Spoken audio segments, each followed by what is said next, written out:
दोस्तों आज इस वीडियो में हम एसेंशियली 12 ज्योतिर्लिंग्स को डिस्कस करने वाले हैं।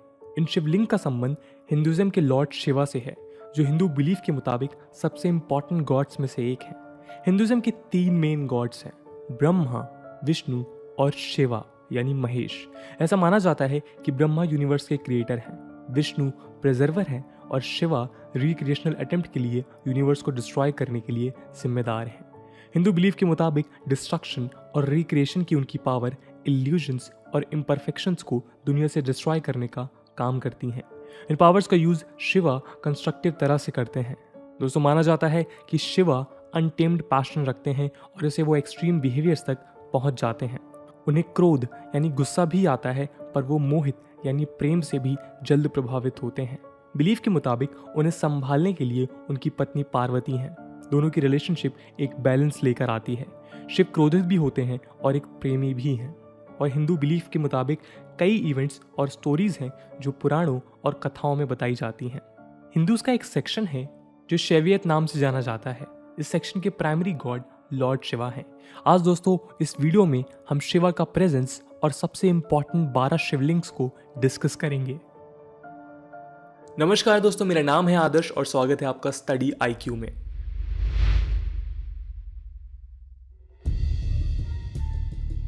शिव ही नटराज हैं और शिव ही महाकाल हैं। त्रिदेव में से एक लॉर्ड शंकर हिंदू बिलीफ में एक क्रूशल पार्ट निभाते हैं। यूँ तो माना जाता है कि अक्रॉस इंडिया 64 ज्योतिर्लिंग्स हैं, पर इनमें से 12 अटमोस्ट इंपॉर्टेंट माने जाते हैं। लेकिन इन स्पेशल मंदिरों और शिवलिंग के बारे में जानने से पहले हम ज्योतिर्लिंग एग्जैक्टली होते क्या हैं ये डिस्कस कर लेते हैं। ज्योतिर्लिंग का मतलब है लॉर्ड शिवा का रेडिएंट सिंबल। यहाँ सिंबल जनरली फैलस सिंबल को कहा जाता है, हिंदी में इसे लिंग कहते हैं। हिंदू मान्यताओं के मुताबिक लिंग और योनि का डिवाइन मेल होने से दुनिया का उद्गम होता है। भारत में 12 ज्योतिर्लिंग हैं, जिनमें Somnath in Gujarat, Mallikarjuna at Srisailam in Andhra Pradesh, Mahakaleshwar at Ujjain in Madhya Pradesh, Omkareshwar in Madhya Pradesh, Kedarnath in Uttarakhand, Bhimashankar at Pune in Maharashtra, Vishwanath at Varanasi in Uttar Pradesh, Trimbakeshwar at Nashik in Maharashtra, Vaijnath temple in देवगढ़ district of Jharkhand, Aundha Nagnath at Aundha in Hingoli district in Maharashtra, Rameshwar at Rameswaram in Tamil Nadu and Grishneshwar at Ellora near Aurangabad इन महाराष्ट्र शामिल हैं। हम दोस्तों एक एक करके इन सभी ज्योतिर्लिंगों को डिस्कस करेंगे। सोमनाथ ज्योतिर्लिंग, ये ज्योतिर्लिंग दोस्तों गुजरात के सोमनाथ में स्थित है, जो प्रभास पतन में लोकेटेड है। ये सबसे पुराना ज्योतिर्लिंग माना जाता है और लेजेंड्स के मुताबिक इस मंदिर को सोम यानी मूड गॉड ने खुद क्रिएट किया था। इस मंदिर से दिल्ली सल्तनत का लिंक भी हिस्ट्री में डॉक्यूमेंटेड है। हिस्ट्री महमूद गजनवी यानी दिल्ली सल्तनत के एक रूलर को भी इस रीजन से जोड़ती है। महमूद गजनवी ने 11वीं सेंचुरी में दोस्तों इस मंदिर पर करीब 16 बार अटैक किया। यहाँ एक शिवलिंग को भी तोड़ा और मंदिर को लूटा। हालांकि बाद में इस मंदिर का रिक्रिएशन किया गया और आज भी सोमनाथ हिंदुइज्म के क्रूशल पिलग्रिमेज में से एक माना जाता है। गुजरात में दोस्तों एक और ज्योतिर्लिंग है जिन्हें नागेश्वर कहा जाता है। ये टेम्पल दोस्तों द्वारका के पास लोकेटेड है, जो शिवा पुराण के मुताबिक दारुका वना में है। ये दोस्तों फॉरेस्ट का एंशिएंट नाम है। इंडियन बिलीफ के मुताबिक लॉर्ड कृष्णा इस फॉरेस्ट में रुद्र अभिषेक करते थे। रुद्र लॉर्ड शिवा का ही एक और नाम है। काशी विश्वनाथ इन उत्तर प्रदेश। इस ज्योतिर्लिंग को विश्वनाथ इसलिए कहा जाता है क्योंकि माना जाता है कि शिव यूनिवर्स के रूलर हैं। बिलीफ के मुताबिक वो यूनिवर्स पर राज भी करते हैं और उसे खत्म करने की भी शक्ति रखते हैं। दोस्तों ये ज्योतिर्लिंग वाराणसी में गंगा नदी के किनारे मौजूद है। इसे सभी ज्योतिर्लिंगों में से सबसे पवित्र माना जाता है। तीसरे ज्योतिर्लिंग का संबंध मध्य प्रदेश के एंशिएंट शहर उज्जैन से है। महाकालेश्वर ज्योतिर्लिंग दोस्तों उज्जैन में शिप्रा नदी के किनारे स्थित है। यहाँ पर मौजूद लिंग दक्षिण मुखी कहलाते हैं क्योंकि वो साउथवर्ड फेस्ड हैं। सभी 12 ज्योतिर्लिंगों में से महाकालेश्वर को स्वयंभू माना जाता है। इसका मतलब है महाकाल खुद पैदा हुए हैं और यहाँ पर कोई स्थापना नहीं हुई है। मान्यता के मुताबिक पावर को वो खुद के अंदर से डिराइव करते हैं। महाशिवरात्रि के अवसर पर डिवोटीज पूरी रात यहाँ पे और सभी ज्योतिर्लिंग के मंदिरों में धूमधाम से पूजा करते हैं। महाकाल का संबंध दोस्तों मृत्यु का नहीं है बल्कि टाइम का है। कहा जाता है कि महाकाल यानी शिव अनंत यानी इटर्नल है। अगला ज्योतिर्लिंग है मल्लिकार्जुन इन आंध्र प्रदेश। दोस्तों आंध्र प्रदेश के श्रीशैलम में श्री मल्लिकार्जुन ज्योतिर्लिंग टेम्पल लोकेटेड है। एक बिलीफ के मुताबिक शिवा और पार्वती अपने बेटे कार्तिकेय के पास रहने के लिए श्रीशैलम में रुके थे।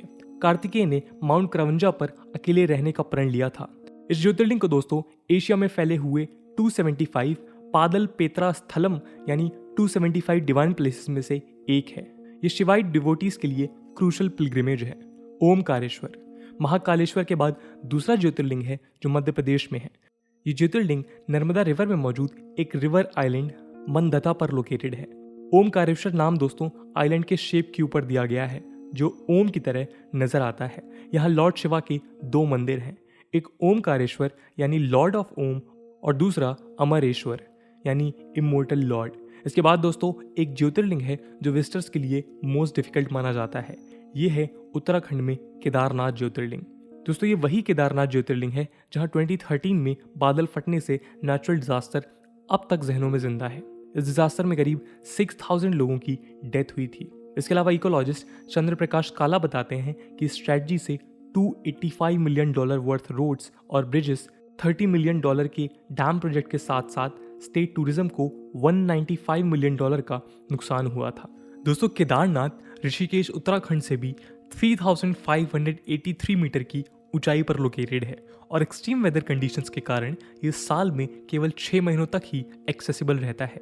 ये भी 275 पादल पेत्रा स्थलम में से एक है जो पांडवों ने बनाया था और आदि शंकराचार्य ने इसे रिवाइव किया था। दोस्तों भारत में सबसे ज्यादा ज्योतिर्लिंग है तो वो महाराष्ट्र में है। महाराष्ट्र में 3 ज्योतिर्लिंग है। पहली ज्योतिर्लिंग है भीमा शंकर जो खेत तालुका के पास लोकेटेड है। यहीं से दोस्तों रिवर भीमा का उद्गम है। इस मंदिर को 18th सेंचुरी में बनाया गया था जो नागरा आर्किटेक्चर स्टाइल दिखाता है। लेजेंड्स के मुताबिक इससे पहले वाले एंशिएंट टेंपल को एक सेल्फ बॉन्ड शिवलिंग के लिए बनाया गया था। दूसरा ज्योतिर्लिंग है त्र्यंबकेश्वर। दोस्तों नासिक सिटी में लोकेटेड लॉर्ड शिवा का ये टेंपल ब्रह्मागिरी माउंटेन की फुटहिल्स पर लोकेटेड है। शिवा पुराण के मुताबिक गोदावरी और गौतम ऋषि की रिक्वेस्ट पर लॉर्ड शिवा ने त्र्यंबकेश्वर में निवास करना डिसाइड किया था। ये एक यूनिक ज्योतिर्लिंग है क्योंकि ये 3 फेस के साथ लॉर्ड ब्रह्मा, लॉर्ड विष्णु और लॉर्ड शिवा को सिंबलाइज करता है। दोस्तों अगला ज्योतिर्लिंग है गृहनेश्वर महाराष्ट्र में। इसकी इंपॉर्टेंस के मुताबिक ये 12 ज्योतिर्लिंग है जो औरंगाबाद में लोकेटेड है। इन्हें गृहनेश्वर ज्योतिर्लिंगा या फिर घरनेश्वर ज्योतिर्लिंगा और कुछ लोग धुष्मेश्वर ज्योतिर्लिंग भी कहते हैं। घरनेश्वर यानी लॉर्ड ऑफ कंपैशन। इन ज्योतिर्लिंग के बाद हम चलते हैं झारखंड। झारखंड में दोस्तों वैद्यनाथ ज्योतिर्लिंग लोकेटेड है। ये देवगढ़ झारखंड में स्थित है और इनका नाम वैद्य इसलिए है क्योंकि यहीं पर शिव ने डेमन किंग रावण को क्योर किया था। रावणा दोस्तों अखंड शिव भक्त था। इसके चलते लॉर्ड शिवा उससे प्रसन्न हुए और उसे क्योर किया। क्योंकि वैद्य हिंदी में डॉक्टर को कहते हैं इसलिए इस ज्योतिर्लिंग का नाम वैद्यनाथ पड़ा। इसके बाद दोस्तों लास्ट में आते हैं रामेश्वरम ज्योतिर्लिंग। इनका हिंदू मान्यता के मुताबिक लॉर्ड राम से संबंध है। कहा जाता है कि लॉर्ड राम ने रावण को मारने से पहले जो एक ब्राह्मण था एक शिवलिंग बनाकर पूजा की थी। उन्होंने जिस लिंग की पूजा की थी उसे रामानाथर कहा गया। दोस्तों इन्हें रामनाथ स्वामी भी कहा जाता है। ये टेंपल तमिलनाडु के रामेश्वरम आइलैंड पर मौजूद है।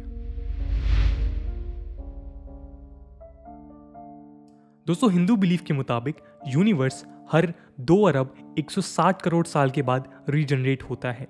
ये एक साइकिल है।